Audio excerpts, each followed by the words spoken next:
Welcome to self-discoverywisdom.com, formerly known as Self-Discovery Media. On these podcasts, you're going to hear people who speak from the heart. They've taken the journey in life. Many things have happened to them, but they've changed it to happening for them. And in their strength, their courage, they've discovered their abilities and their wisdom, and they are now sharing it here with you. Do enjoy each show.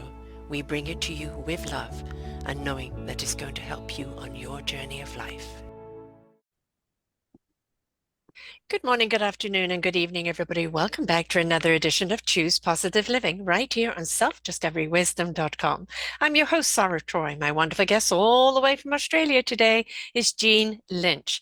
We're going to be talking about mediating your transitions. Transition and change can be empowering and lead to a bright future. She says, having experienced and successfully navigated many changes and transitions herself, she can look back at the growth and the benefits of these events. Transition can be often change as scary and filled with uncertainty, a lack of clarity, anxiety, and fear, with people being stuck and feeling helpless and hopeless. However, transition can be empowering and lead to a bright future with real insights, supports, and tools. And she uses the butterfly as a metaphor, both as the A butterfly effect, where a butterfly flapping its wings into the Amazon can cause a typhoon somewhere else in the world. Thus, small actions or steps can have a significant ripple and effect and impact, which can change the course of one's life. One just needs to start with small steps and move forward and move towards through the overwhelm, and you'll get to the other side. And she practiced emphasizing transformative power with family mediation and divorce or transitional coaching, and how it can turn uncertainty and chaos and conflict into harmonious resolutions and a future with hope. But most importantly, in family law, to keep people out of court and save them thousands of dollars. That is a huge point, because it seems to be that the lawyers benefit and it just ends up being a hate fest and nobody wins as far as I'm concerned. So if we can keep them out of court, that's the good thing to do. And especially if there's children involved, you may have fallen out, but your children are stuck in the middle. And it's so important that that doesn't get reflected on them. But let's talk about transitions because you've had a few of them yourself. Welcome to the show, Jeane. Thank you, Sarah. Well, number one, you're South African and you moved to Australia. That's right. Yes. That was a big transition right there. It What certainly made that was. choice? I met an Australian man. That will do it. as you do. Yes. Not such a different lifestyle, really. Kind of South African and Australian is a very much similar type of lifestyle because of the weather and things like that. But it's still moving to another country, even if you do have the language. There is that transition of you're leaving familiar behind and going to unknown. So was that a big transition for you? It certainly was. I felt that there was no point of reference when I came to Australia. I didn't have friends that understood where I was coming from. We didn't have the same language. We didn't have the same background. We didn't have the same history together. So there was this very big gap and cultural shock when I first came to Australia, even though you say it's very similar in culture. Mm. But in some ways, it is also quite different, the way Australians approach different aspects of living. They are much more casual. They're much more direct. They're much more confrontational. Where in South Africa, people tend to be a little more respectful of authority, I think. We know I had 11 and a half years there. I remember the authority. And it could be quite scary. So I think that was the reason why we were a little more respectful of it. Yes, it was.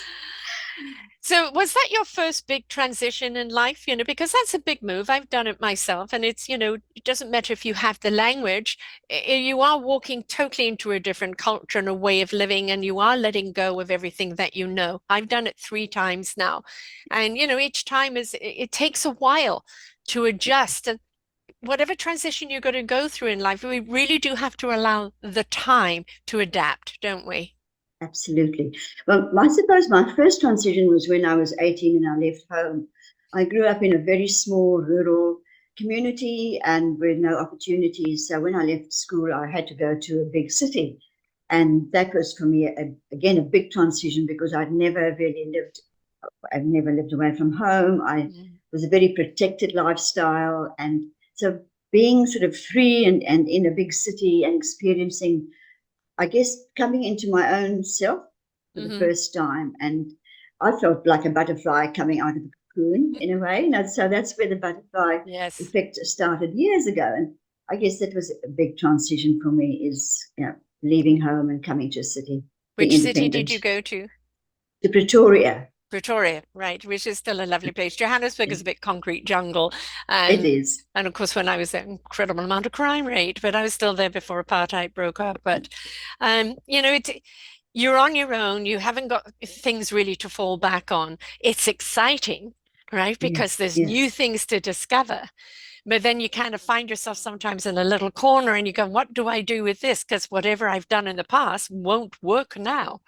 No, absolutely. That's very, very true. And so that's where I guess sometimes our resilience comes into play, Hmm. helping us to navigate those changes. And I guess having a positive attitude by wanting to experience new um, adventures and new things in life. And I guess that does help one to navigate that space of change and transition. Hmm. Um, so of course you're in Australia now. You've had a few careers in your life. You want to list just a couple of them off? Because you're certainly somebody, like, oh, I'll just go back to school and get another degree. I started off as a librarian, which I absolutely loved, and I worked in so many different types of libraries. From a traveling library, which was very exciting to go to Mm. different places in a big bus, and the municipal library in Pretoria. I worked in a university library, University of South Africa, and I also worked in sort of smaller branch libraries. So that was very exciting. And when I came to Australia, I went into the medical library. So it was the University of UWA, University of Western Australia, and I worked in the medical library there, which again was a big step forward Mm. in learning all kinds of new things about librarianship. So I love that, and that was my first career. So when did that change? When I had my children, I went Mm. from full time into more as a relief worker, and then I worked in a small school for a while, setting up their library. And I guess then we went overseas to Scotland to live for a year. And when I came back, there was this big change, economic change in Australia Mm. with recession, and I just couldn't get back into the field of librarianship again. And also things had changed. They were employing library technicians instead of librarians. So there was a very limited opportunity for qualified librarians. Oh, that's rather sad. Got a qualified librarian kind of knows where to look for the resources, that you are that little encyclopedia, and kind of technician kind of makes it feel rather more sterile and feel like Yes. you're not getting the help. But I always marvel at countries that cut back, cut back, cut back, and the areas that we really need to be encouraging and pushing forward. And it's always short-sighted, but it eventually comes back to bite them along the way, right? I think so. So from there, where did you go?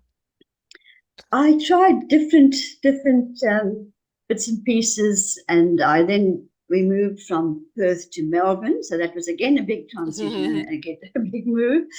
And I went into first of all working as a pharmaceutical consultant, where I was recruiting doctors into a program where they gave feedback about their experiences with pharmaceutical reps.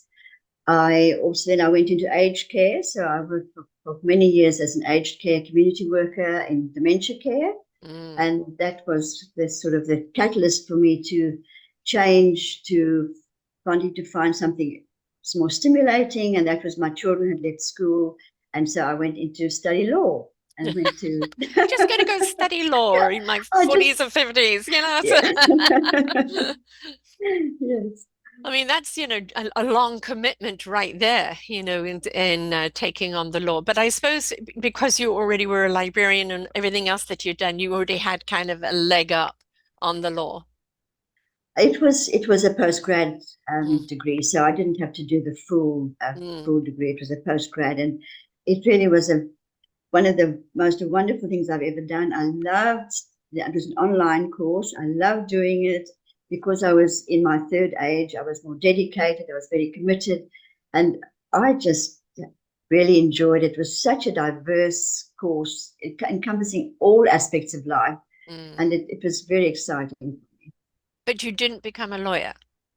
I was admitted as a lawyer, but while I was doing my law degree, I was lucky enough to be involved in a family law clinic, and I was exposed to the idea of mediation during that time, and that was to me suddenly a light bulb moment. I thought I really liked the idea of mediation rather than litigation, Hmm. and so even though I became admitted, I decided to then go on to study mediation, family law mediation.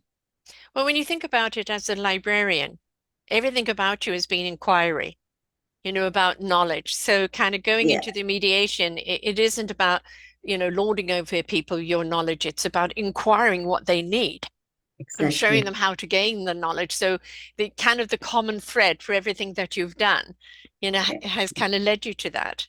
yeah.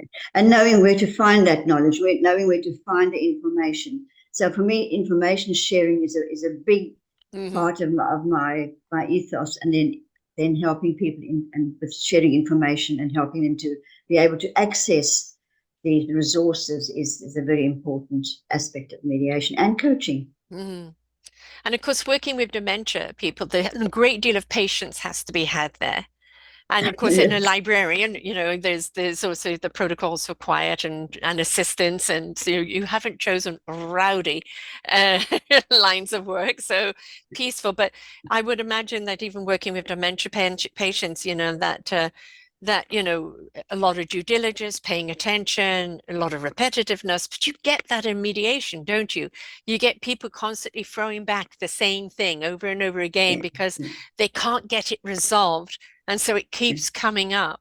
So it's Yes, yeah, it's kind of changing the angle. Let's look at it from a different point of view, because yes. otherwise they just repeat the same thing over and over again. Yes, and you've got to be resourceful. You've got to be innovative in people like with dementia care. I needed to be quite innovative in many ways that I was approaching them and how to stimulate them and how to care for them and for those type of aspects of their living. But also for mediation, you've got to help them be resourceful in finding new ways of relating and maybe just changing the um, yes the conversation so that Yes. they can see the other person's point of view and that they can maybe accept the alternatives to what their interests are and are concerned more with the needs of the children. Well, I'm very Mm. very passionate about protecting the children, so for me it's all about turning their attention back to the best interests of the child and how can that best be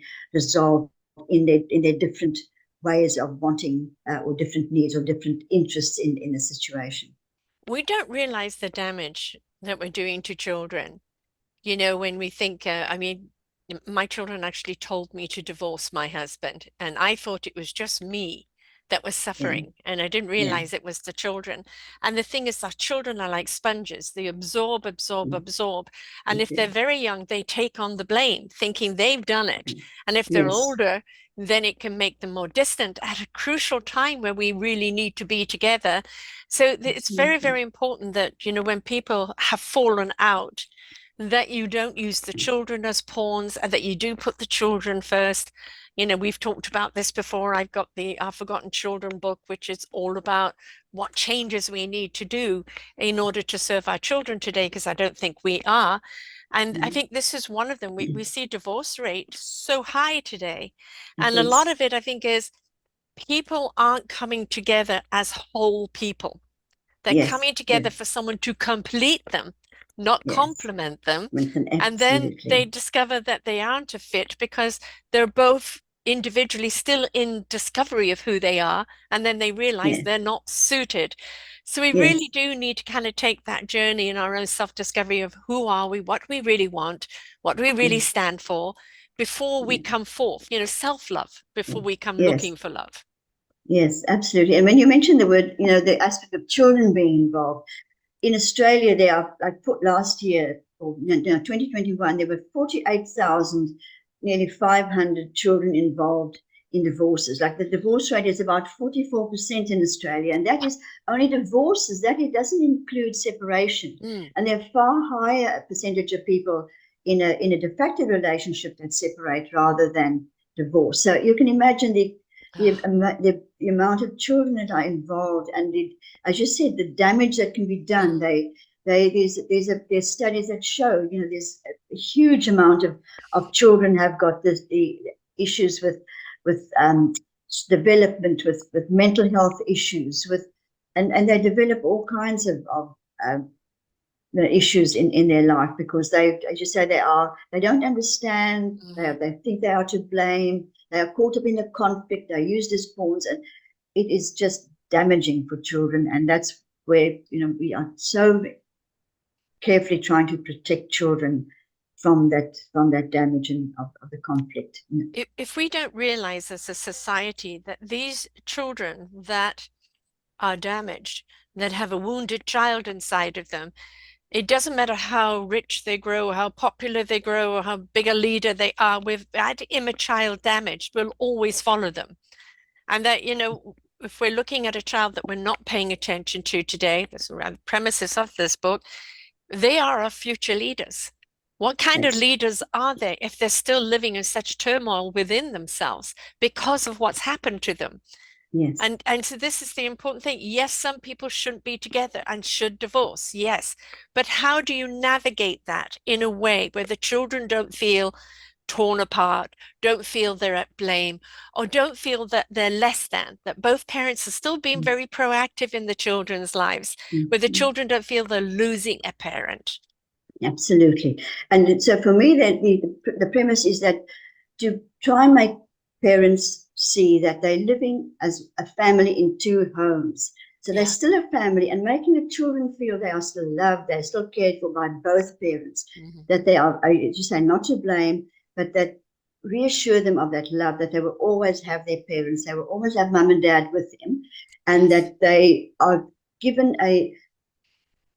hopefully a situation where they can live a well, in a schedule where they've got certainties, where they don't have the conflict, where they've got the ability to go seamlessly from one home to the other, where they've Mm. got their own personal belongings in each home. Yes. So there Yes. are ways to make that transition for children a lot easier. But the main thing is for them not to be caught up in the conflict, not to be used as messengers between the parents, not Right. to be used as being involved in bagging the other parent. And Yeah. so those are the crucial aspects where we try to educate parents to ensure that they are not going to damage their children. Because as you say, it's that intergenerational damage, which then causes Mm-hmm. the perpetuation of that, relationships damage. Absolutely. The cycle carries on. My son is about to get married to a young woman who has a daughter, and she has her 1 week on, 1 week off, and they seem to have really made it work. Her ex-husband has just had a little baby, and so she's over there in that family, and then over here in this family, and it does take navigation, and of course, anybody coming in to that family dynamic from the outside that aren't the actual parents, they are parenting the time that the children are there. But it kind of becomes a little confusing because if the real parents say, well, you're not the parents, but if they're Yeah. there and they're having to help guide the children, they are parenting. And so it Yes. really has to be discussed as Yes. as the whole. Like if each person's taken on a partner, you need to discuss, the Yes. Yeah. dynamics of it so that you you Yeah. you haven't got that push and pull. Yeah, that's a very, very important aspect, Sarah, because also the other parent can resent the new partner coming in to Mhm. play, and feeling that they are taking over the parenting role. So, as you say, it needs a very, very open discussion, and it comes into play in times like Christmas, or Yes. times where family birthdays. So you have to come together as a blended family, but for both. to accept each other's new partners, if that is Yes. the case, and then to make the children fit in a way where they feel, again, discuss with the children that they need to adhere to the discipline and authority of the new parent. Hmm. It might be different, but they're in a different home, so they need to follow the rules of that home. Yeah. And that means a big word, communication on all Communicate. levels. And you're like, do not assume, because Yeah. assumption is deadly. Right? Do Yes. not compare. Well, I do it at this house. Don't compare. Different Yeah. Yeah. arenas, different Yeah. rules, different Yeah. everything else. That's what Yeah. the child has to learn to navigate. You try and keep it as consistent as possible, but obviously Yeah. there's going to be different ways of doing it. But communication with child, with each other is essential, It because if you is. leave that up to assumption, oh boy, can it go wrong? It is. And communication is one of the biggest aspects that we discuss in mediation, because and one of the first aspects, because that is the crucial part for co-parents to be able to communicate in ways which they can be amicable, where they can start to just be ex partners, but they are still parents to their children. So because you don't love your partner anymore doesn't mean to say you don't love your children. Right. And so that is very important for one of the primary things we discuss in mediation is that communication. And that, as you say, that carries on Yes. in the future. And it has to consistently Hmm. be an open communication, because situations change, new challenges come to the fore, Hmm. and that communication always needs to be open, and parents need to be available to discuss that, and the children need to be involved in things that are important, but stay out of things that Yes. are personal to the Right. parents. Another big word, flexibility. Right? Don't be Yes. rigid. Well, it's your Yeah. time. I'm not going to bend. Well, I've got an event on. Do you mind taking? And I'll take this, that flexibility, Yeah. Yeah. and Yeah. that means that there isn't any animosity or shooting daggers at each other, because Yeah. Yeah. life happens and it doesn't always Yeah. happen in the perfect time frame. So that Yeah. flexibility is really important, isn't it?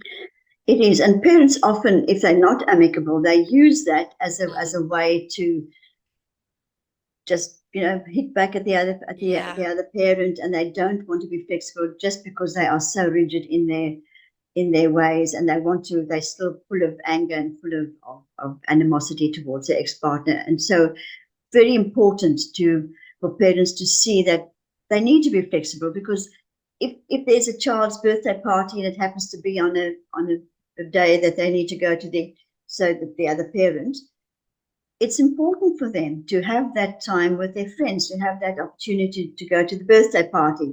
And the other parent should Yes. understand the children's needs, the Hmm. children's wishes, and the children's stage of life, and the importance of their peers and their friends as well. Exactly. The other thing is, we hear this a great deal amongst partners. They're emotionally unavailable, or they're too emotional. And, whether you've got somebody emotionally unavailable, they've retreated because they don't know how to articulate, or you've got other people being over emotional because they don't feel they're being heard. And, that's another volcano. It certainly is. The communication is a very tricky aspect, and it involves so many um, different yes, How, aspects how of do you being. get around that when, one person thinks the other person is too emotional, and the other person thinks that, they're emotionally poor? Especially kind of we mostly see that with men, they retreat and they don't know how to express their emotions because that's the way they've been brought up. How do we bring a man out to feel vulnerable enough to be able to speak from the heart, and a woman to kind of calm the emotions down in order to be able to truly hear?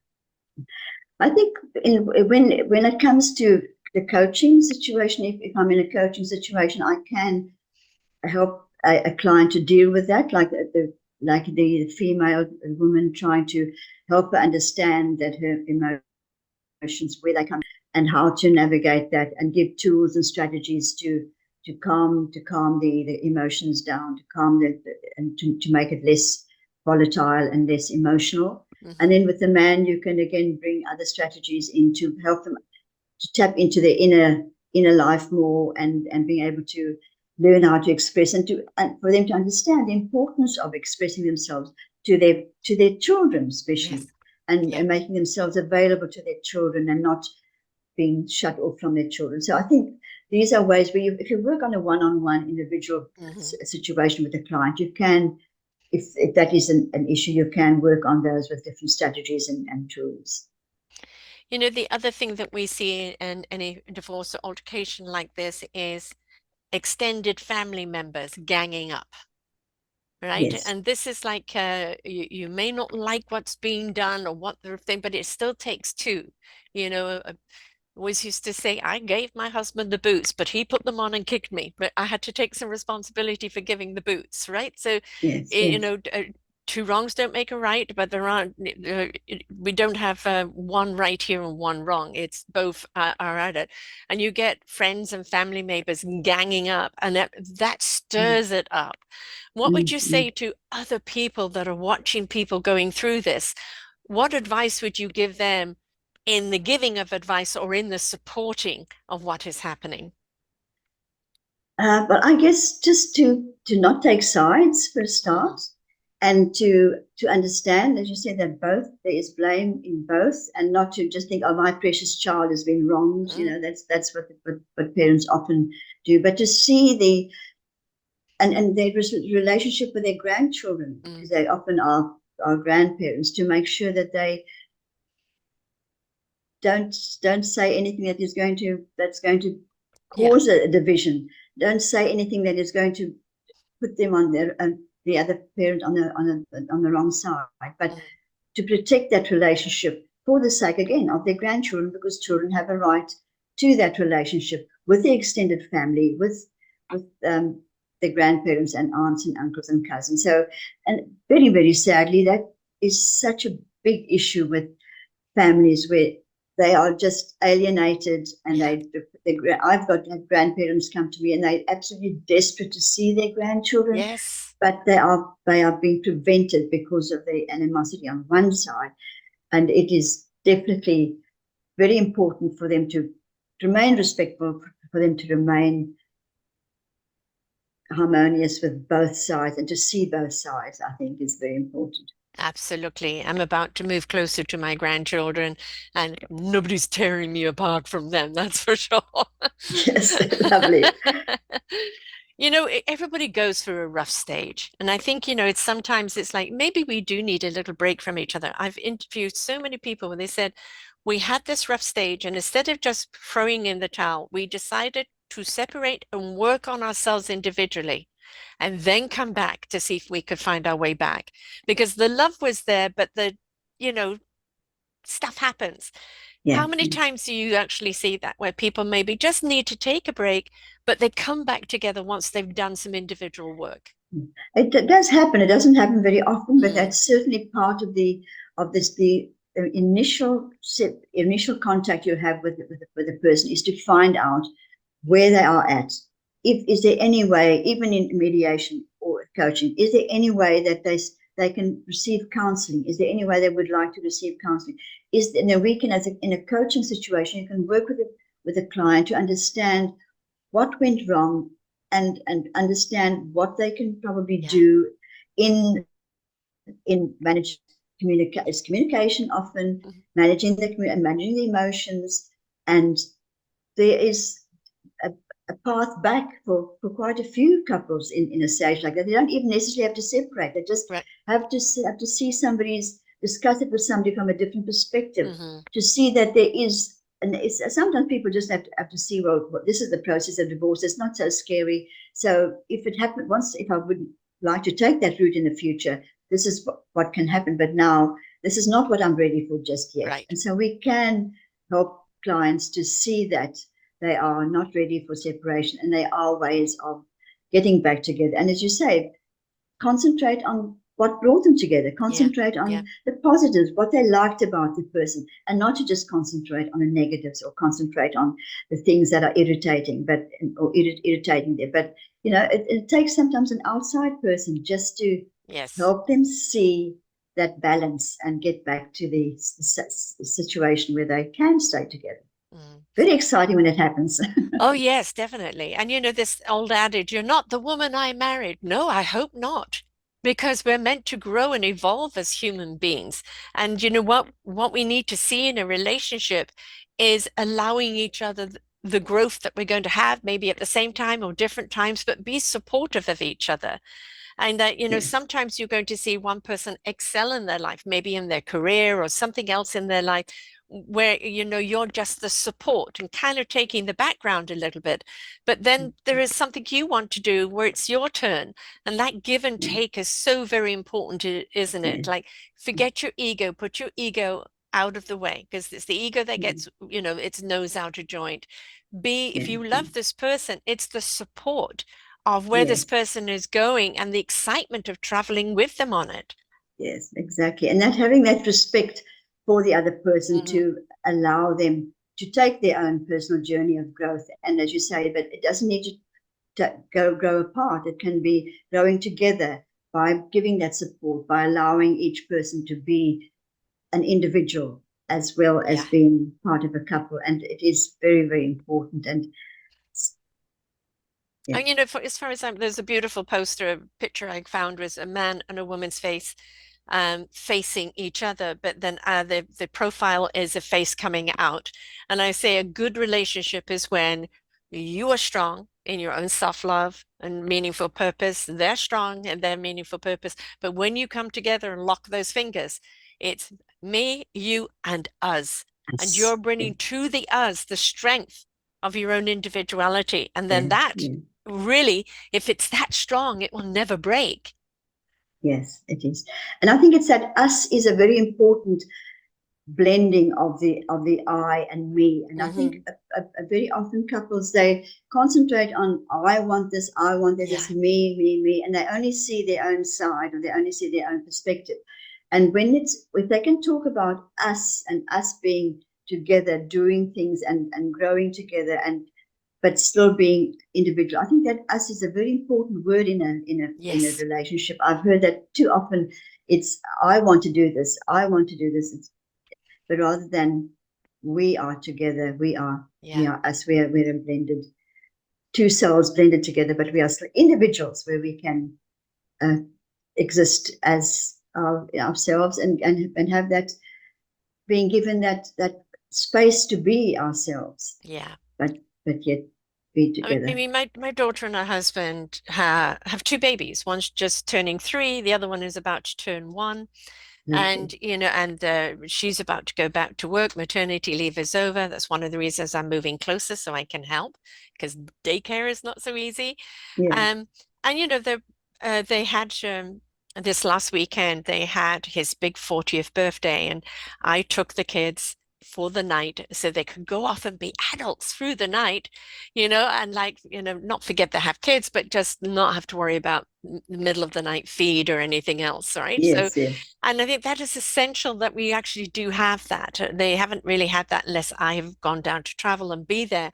But now I'm going to be there. I'm insisting on it on at least 2 days, twice a month that they go and do that. And the kids come over and sleep at Nana's. Like, Yes. because, and just because if you don't, yes, you're consumed by the routine and the children and the work, but if you don't make a plan, we've got a date night. That's something to look. Yes. This is Yes. just about us, not the kids, Yes. us. And that's really important to find that balance, isn't it? It is definitely, and I do the same when I go down to visit my children in Melbourne. I offer them the opportunity to go on a date night so that Yes. I'll stay with the grandchildren because it is important. They get so caught up in their everyday Hmm. work and their everyday schedules and everyday hassles with the children. They don't take the time to sit down and just be Yeah. together and have a quiet conversation. And I remember myself when I was younger, when my children were younger, the times that we did have a date night was our most important conversations. We really had time to talk and to get into deeper Yes. level of conversation because you had that opportunity. And I agree with you. Very, very important to keep that. You are a couple, you're a family, you're parents, Hmm. but you are still a couple, and you need to work on that couple relationship and build on it and keep that connection going. Yeah. And of course, the baby stage passes, kids grow up, things get easier. All right. So, but it is, this is the time to call on friends and family, when you need help. Don't let things get to a point where you're burnt out and Yes, then your nerves are raw, and that's when things are said that never should be said. yes, absolutely, absolutely. And the interesting thing about the grey divorce is that it's a hugely increasing statistic in Australia, and I think in the US as well, that like 36 or a third of marriages over 50 are break up. And a lot of it is the empty nester syndrome. The Yes, people are so caught up with the children, they right. forget their own Hmm. relationship. And when the children leave, then they are at a loss as to Yes. how to communicate, how to be together as a couple. And that is so evident in this grey divorce. Mm. So it is very, very important to keep that communication and that relationship to keep building on in a way where you have the time on a date night or whatever. I mean, you come across these people that have been married 40 years and they're getting divorced. And I think, like, Yes, you've been together so long, yeah, but there's nothing in common anymore. That we have yes, nothing, there's nothing. He likes this and I like this, and there's no us anymore. And that is because it wasn't nurtured along the way, which is so yes, important to do so. yeah, yeah, Obviously, interests have changed. And instead of being your interest, my interest, our interest, which yes, is yeah, also important, they've just literally parted the ways. And yeah, it's kind of sad to see that, so many years together. But I mean, if it's stale and you've still got life in you and you want to go out and get it, then go out and get it. You're not looking at kids at that time of yeah, division, etc. Don't stay for the sake of the years that you've been together. But I mean, really, you really want the prevention, before that yeah. happens, which means you have those things you do together. Yes, and also even though you do reach a stage where the children leave, then it's an opportunity to start doing something new together. Yes, There are always opportunities. There's so many things that one can do together as a couple, and it's very important to then find something new, mm, even if you have got your own interests and there were certain things that you still have a combined interest in. But yes, there are many new things that one can go out and do. Go and do dancing, go and learn a yes. new language together, go and do bushwalking together. There's just so much that one can do as a couple if you still want to keep that connection going, to learn new things together. If you were running a business and you and your partner weren't communicating, that business is going to suffer. So if you Yes, look at the economics of your family being your collective happiness, that's the currency, then you know that yes, you both need to work on it. Otherwise, that yes, business is going to collapse. absolutely, absolutely. And it does need to have the small issues addressed right from the start and not let things simmer Yes. and be buried, but so start communicating early on about those things, and then the bigger communications can happen later on. But it is a constant. It's like looking after a plant, isn't it? I've always said it's like having a plant that it needs the nurturing, it needs the correct ingredients to grow, and it in a relationship is the same. Just make sure the ingredients are there, make sure it's nurtured right from the start, and then it will be a lot easier to navigate when the difficult, tough times come, or later on when you might do grow apart in some ways, but Yes. there's still that nurturing is still there. The old stitch in time, right? Yes, Prevention's better than cure. sure. Now, do you only work with people that are in marriage transition, or do you help people that are also just in transition of life?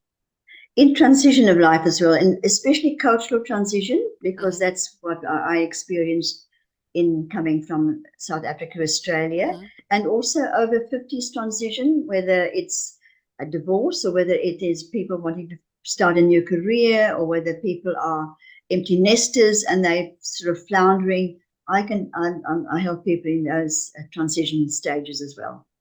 And a lot of people think that, you're over 50, you've had your kids, you can go do anything you want to do. Now, what do you mean you're in transition and you don't know what to do? Well, if your whole life has been parent, right? Well, from parent straight to grandparent, and it's always been about the needs of everyone else. Very often it's like, I have no idea what I need. because you've never Yes. given Mm. yourself the time for it. So that is Yeah. part of that transition, the Yes. self-discovery of what you want out of life Yeah. now, and then Yes. know how to go and get it. Absolutely. And a lot of women, also older women especially, haven't ever kept up their careers, or Mm. kept working. So when they get to the stage, they don't have any skills, or they think Yeah, they don't have any yeah, skills to to relate and translate into a job. So again, I help people in a coaching situation to understand what their skills are, where their interests lie, what their possibilities are there, and if possible, I can refer them to a career coach. But it's just, don't think there's nothing that you can do yeah. just because you haven't had a career or haven't had a job for so many years. There's so many possibilities out there, and there's so many people that can help to give that confidence back. And that's, again, I'm a Mm. confidence builder, giving people that confidence and the hope that there is a possibility, and that there is a career or a job that you are able to do, and help with that, and or refer people to the career coach. So It always definitely. makes me laugh, when people say, "Well, I was just a mother."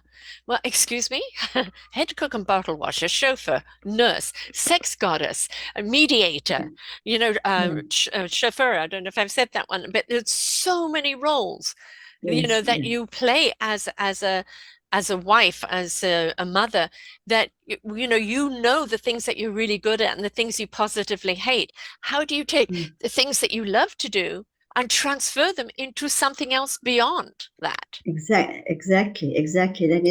That is something that, again, you can help people understand, and on the steps they can take. It's maybe something, start with a small step, just to see what they can do, test the waters, and Volunteer there, somewhere, right? yeah, Yeah, yeah, join something. Yes. enjoying, exactly. Yeah. There's just so many opportunities if people want to, are interested to do that, and not just sit back and think, oh, poor me, what am I going to do with the rest of my life?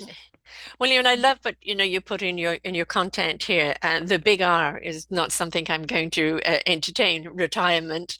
And No. I started this business 12 years ago at 57. I'm turning 60. I am 60. I'm turning 70 this year, and I'm just now kind of in the full swing. Going out into the books and mentorship programs and all of that type of thing. And it's like I've gathered a different momentum now.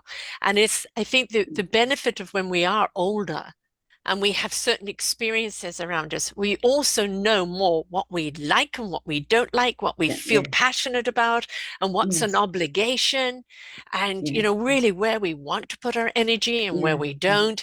And it's mm, like we're never too late. The oldest person I've interviewed was 92. She has her own TV station still going, and she took a new lover at 90. So we're never That- too old. It's all a question of choice, choose positive living and yeah, attitude, isn't yeah. it? I absolutely agree with you, Sarah, because I've divided my life into three stages. Like, the first third of my life is where you discover yourself, where you start your career, when you maybe start your family. Your second third of the life is where you devote yourself to your marriage and your Mhm. family, and, as you say, or a job or a career. But it's still a combined Mhm. sort of passion, a combined commitment. And then in my third age, I thought, this is a time for me to do something meaningful, purposeful, to give back, Yeah. to give back to society, to give back to the community, something where I can, for the rest of my life, feel that I'm doing something meaningful and have a sense of purpose. And it is so exciting. It's Yes. just never too late. And Never. just never too late to learn, never too late to start something new. And just to embrace that stage where you've got the freedom, where you've got the health. And I never take that for granted. I feel I'm very blessed with good health, and blessed with the ability to enjoy life, and Mm. to go out and try something new, do something new. it's Yes. it's, it's just Yes. exciting. Gosh, like when somebody asked me to be a part of her podcast, I didn't even know what a podcast was, and it's like I said yes and stumbled my way into it and then started my own. And of course, now podcast books, and I've Yeah. got three planned for this year and three planned for next year. And it's like, and I'm about to move and babies and everything else. And it's like, the thing is, if we stop having wonderment, if we stop having a sense of adventure, if we stop kind of inquiring, we Yes. start shriveling up and dying. And so, Yes. having, okay, I don't know what I want to do. I mean, the transition when this came to me, I had backed everything I owned onto a quantum electric motor. There was nothing wrong with the motor, but it was at the time of the crash, 2008. People took the motor from us, stole it, left me bankrupt, living out of a car, the whole thing, right? So it was a lesson learned, and all of our experiences are lesson learned, and you take them and Yeah. with you forward into your life. But yes, it did bankrupt me, so it was hard to kind of start again.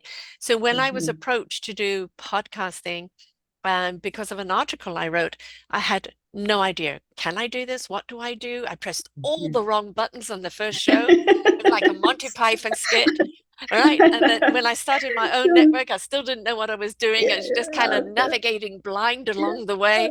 But if there's a sense of passion behind it, a Yes. sense of intrigue, like what Yes. could this be? And you're allowing yourself to Yes. learn along the way, Yes. Yes. it is a good reason to get up every day, isn't it? It does. And I will not allow myself to be stopped by this challenge or this. No, and for me, technology was a huge challenge when I Mhm. started my law degree. It was all online.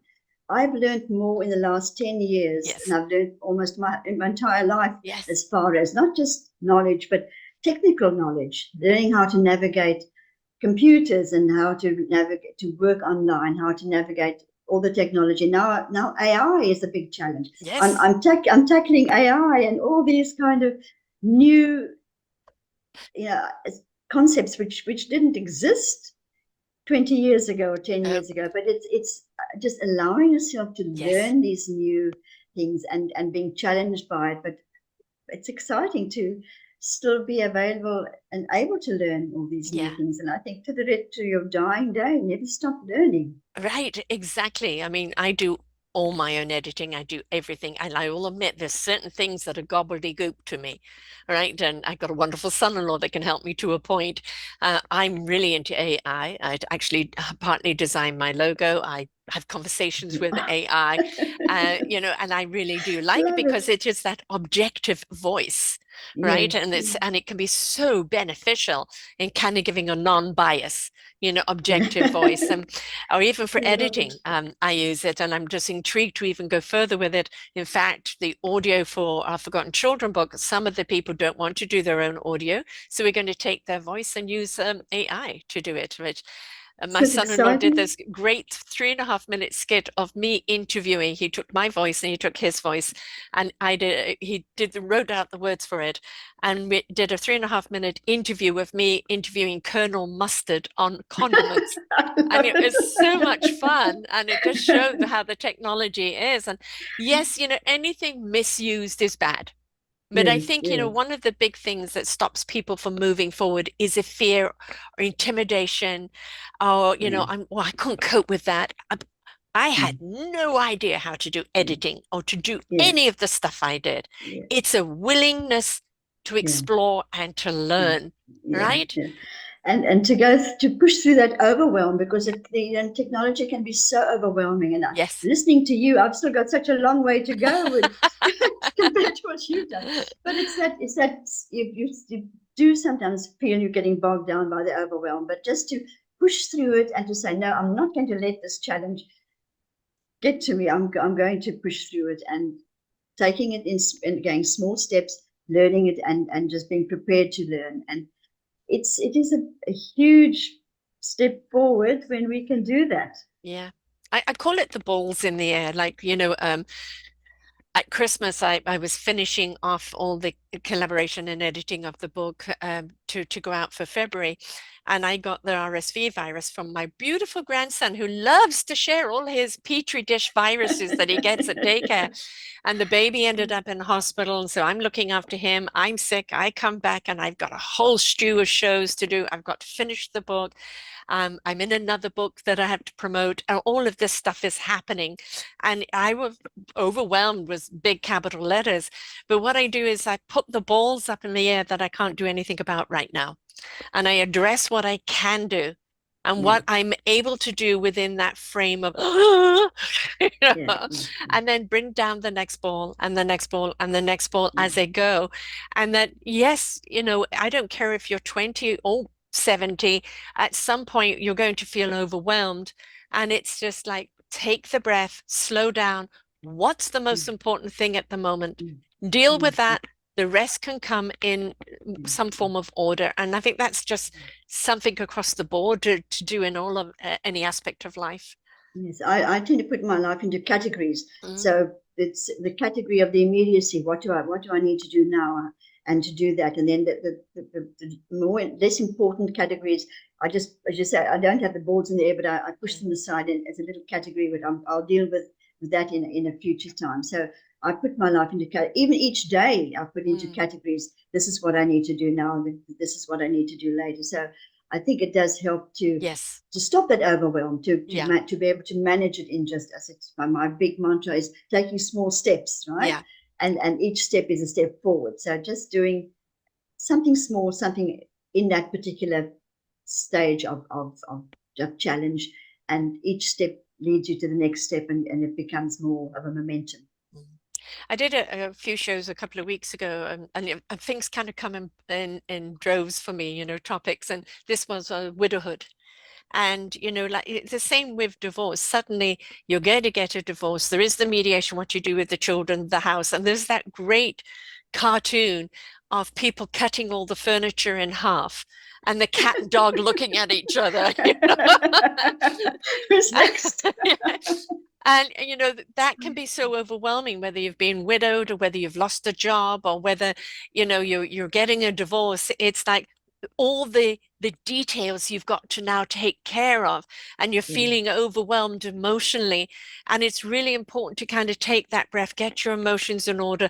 What's the most prevalent thing Mm. right now? But you can't see that when you're in that state, can you? No, no, you can't. And again, that's one of the techniques that I'll be able to teach somebody is to how to manage that overwhelm with what is called somatic exercises or Mm, somatic breathing. And there are techniques that help to just yes. settle down the amphibian the brain, and just to settle it down, and to amygdala, and help to center, and help to be able to just calm down again, and manage those overwhelming thoughts and And emotions. a good thing is to write it down. Right? Just Yes. write it down in a column, write down. Then when you've taken that deep breath and your whole fluidity of your body and your oxygen and your blood and energy is in flow, go and look at it. And then you can take over to the column. Okay, this needs to be addressed first. This can wait for there. And you can put things in order. You can't do it when you're in flux. You can't do No, it when no, you're in crisis or anxious. no, You can't. no, So that no. collecting yourself and getting yourself back into sync, now you can really start seeing things more rationally and logically and step into Absolutely. that. But don't even try when you're in a No, no, state the other way. no. And don't even try to make an important decision when you're in No. that state, because you Yeah. just cannot see to make the right decision. And it's very important when you are in a state of transition, or in a divorce, or in a mediation, to make sure that you do make the right decisions for moving forward. And it's very important to first, as you say, first settle down those emotions, to be able to see more clearly, and to be able to gain more confidence, to be able to make those important decisions. We put this under the title of Choose Positive Living. And the reason for that title is that everything in life is a choice. We don't always choose what happens to us. We can No, choose how we're going to react to it, what we're going exactly. to do with it. Even some of the Mm. worst things that have happened to you can end up, when you're willing to go through it, to be one of the best things to happen to you, because it's Yeah, the catalyst to yes, something yeah, else. And I think it's really important that even now and again, you can say, I choose to be miserable right now. I need to spend my misery. I need to spend my unhappiness. I need to have mm, these tears, or I mm, need to mm, get mad and punch a bag or go for a run. I need those emotions, mm, because if mm. you don't spend them, they bottle up. And then you become Yes, emotional about the emotion instead of yes, spending the emotion. But you want to go mm, and do it externally, not on the people that you're yes, feeling yes, angst against. So yes, it's yes, it is important that we really do take accountability and choose what we're going to do with our yes, yes. emotions. It's very true. And they're be able to understand what you can control and what you can't control. Yes. And then, as you said earlier, that if in these strong emotions, it's helpful to write them down, even if Mm, you don't have to share it with everybody, but you right. write them down, get them out on paper, Yeah. scramble the piece of paper up, throw it in the bin. But it's that aspect of writing it down helps you Yes. to collect your thoughts, helps you to Mm. collect your emotions. And that's, again, it's a very important strategy to manage emotions. But to understand what you can control and what you can't control is a very important aspect. And people often try to control things which there's no hope of being able to Yeah. control. So just being able to show a person that is, there are just these things you just don't have to even think about controlling. And the other big thing is you don't control your spouse. No, You are cohabiting, you are co-creating, you are co-co. You're not controlling. And no, anytime it gets to a point of control, then there's suppression on the other side because they're being controlled, and that's a spiral down. yes, yes, definitely. And that's where this, the whole issue of coercion and control comes into play in many relationships that is so damaging. Yeah. And in fact, it's a criminal offence now in Australia Mm. to have uh, coercion and control. So Oh my goodness. it's been recognised now as I such a damaging aspect in relationships. I'm really, I mean, when I say to people that my husband was a piranha and used to browbeat me, people don't get it, right? Yeah, Because yeah, they thought that we were this happy couple. No, you didn't see any external bruises, but they were internal, right? yes, So, yes, and yeah, that force of those people they can have on you, and I'm glad to see it being recognized as a form of intimidation because it's so yeah. hard to articulate. It is, And it but is. you know, we have maybe some narcissism on the rise. And again, that goes back to childhood when they're not taught empathy, compassion, and consideration, right? It's Mm, that survival of me, myself, I, and as long as I'm okay, I don't care about you. And mm, they can be the most charming people in the world. And so people, and also anytime you raise something, they've always got an answer for it. But yeah, when yeah, you are with a narcissist, quite honestly, unless they say, I am a narcissist and I'm going to do something about it, get mm, out. yeah. Because there is no negotiation. Yes, and coercive control can take so many different aspects too. It's can be financial, it can be Yes, emotional, it can yes. be um, limiting social access. It's Mm. so many different Yeah, aspects of the coercion and control, and it's definitely one of the most insidious forms of yeah, abuse that yes. can happen in a relationship. Yeah, the belittling, the turning, tearing somebody down to make them feel nothing, right? Yeah, And yeah, it's so subtly done, and yes, until the person realizes they're depleted, right? So yes, yes, it's really be aware of that, and really, quite honest with narcissists. You have different degrees of it. I've done shows on this. There are different degrees of it, and some people have actually, I've got this narcissistic behavior. I need to be understand and need to deal with that. But most of the time, if they're full-fledged, I really do mean get out. There is no negotiation. You're sitting down with you to have a mediation, they will think it's a waste of time. It's all her fault, or the yes, opposite's yeah, fault altogether. They'll tell you everything that you want to hear and do nothing to practice it, right? Except for yes, maybe yes, blame. So yes, there are some things that you really do have to close the door on. Right? yes, yes, Some doors you can leave open. Let's go and work on ourselves. Let's come back to see if we can reconnect or re-articulate to each other. And then there's some doors that need to be firmly shut. And yeah, that transition now into singlehood after you've had that kind of abuse, that is another journey on its own. And you it do is. need somebody to help you navigate it because you are coming out of the dark woods and you're not Yes, sure where the yes, path is anymore. You've still got thorns in you, right? yeah, So, you need somebody that can help you become more hopeful and see a path that you can walk forward because you've been crippled for so long. yeah. It's definitely a healing process Mm, to have to navigate, and it's very important for people to go on that healing process and to come out on the other side of the trauma that they've been experiencing. yeah, And it's and the grief, because it's coupled with grief and coupled with those senses of all the losses that you experience because of the breakdown of the relationship. Even though it might have been abusive, there are still a huge amount of losses that are um, needing to be navigated post any kind of separation or divorce like that. And the healing is absolutely. very important. Yeah. We get this with people who've given years to a company and then the company just kind of spits them out. I had a friend's husband who'd been 37 years with the company. And they called him in for breakfast one day when he was off to see a client, and he said, I've sold the country, your job finishes today. And he said, what about my clientele? They need help, right? And I don't care. And that was That's it. And awful. it took him 3 years to kind of get a severance pay or anything. And there was just Mm. like, no, thank you for 37 and a half years. This is what we've decided to do. It was just chuck him away. And that Mm. kind of abuse, right, so many Yes. people go through in business. That is another form of transition, folks. And that's another Yes. thing you Yes. need to navigate. So if you think it's Yeah. just divorce or just this, no. Whenever you have a full stop of something and you've got to navigate another path, that's transition. And you Mm. need Mm. somebody along the way that's maybe just your cheerleader or can give you skills or tools or says, I've got you. I've got you. Yes. Right? Yes. Yeah. And these are these small little steps that you can take to navigate this big challenge and this new transition. And definitely support is vital. Support is Yes. vital in a situation like that. So if somebody's at that crossroads with you, are you working on your own? Are you working in an organization? How do people find you? And what maybe is the first step?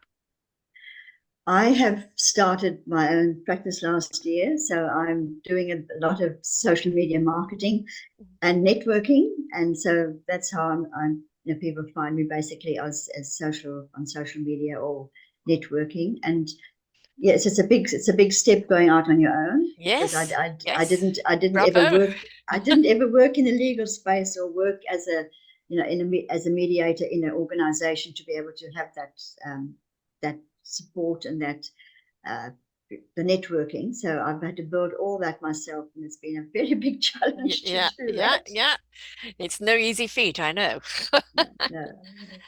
So, what is your site and your social media so people can reach out to you?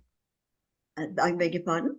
What is your site, URL, and your social media so people know Okay, how to reach you? okay. In on Facebook, I am Hope and Harmony Coaching and Mediation, and I'm on Instagram. I think it's also Hope and Harmony Coaching on Instagram, and then I've got a website which is hopeandharmony.net.au. And do you work So with people anywhere in the world or just in Australia? I prefer to work in Australia because I understand the legal milieu and the Mm, legal background in Australia. If it's a cultural transition, I can work with people anywhere in the right. world. But when it comes to family law uh, aspects like divorce coaching Hmm. or the family dispute resolution, it's more specific to the Australian legal Right. system. So yes, but cultural transition, I can certainly work with people anywhere in the world. Wonderful. So if somebody wants to just reach out, they just reach out to your site and set up a conversation to Yes. see what's next. Yes, certainly. And I offer like a free half hour Mm. consultation, which often turns into a 3 hour consultation because I just like to hear people's story, understand what the issues are and concerns are, and then see, what the best way forward is for them and how the best way I can help them, which I will then offer those kind of services to them. So, yes, that's So it's basically hopeandharmony.net, net.au for AU. Yeah, AU yes, for Australia. You won't get it yes. at .com, folks. No, .net.au. net.au. But the Instagram and is Hope and Harmony Coaching, Facebook Hope and Harmony Mediation, Now, LinkedIn your name, Hope and Harmony Coaching and Coaching and Mediation. Mediation, right? Mediation. And then LinkedIn your name, Jeane Lynch, Um, Lynch. I think it's Jeannie, Jeane, Lynch. My professional name. I've spelled Jeane. So Right. it's J Yeah, that's Jeannie. what it is with a bunch of Yeah, numbers yeah, on it. But yeah, yes, yeah, yeah. it comes up as that, and Yes. just reach out and have the conversation. That's the important thing. Reach out and have the conversation because you know um, you don't know where you're at. You know that you're at a crossroads in life, or you know that you need to move forward, but everything feels rather intimidating, especially in the fact that the world is in such transition right now. Yes. And so it's like, but I'd love to go there, but I'd love to do this, I'd love to do that, but am I walking into the hornet's nest? And Mm.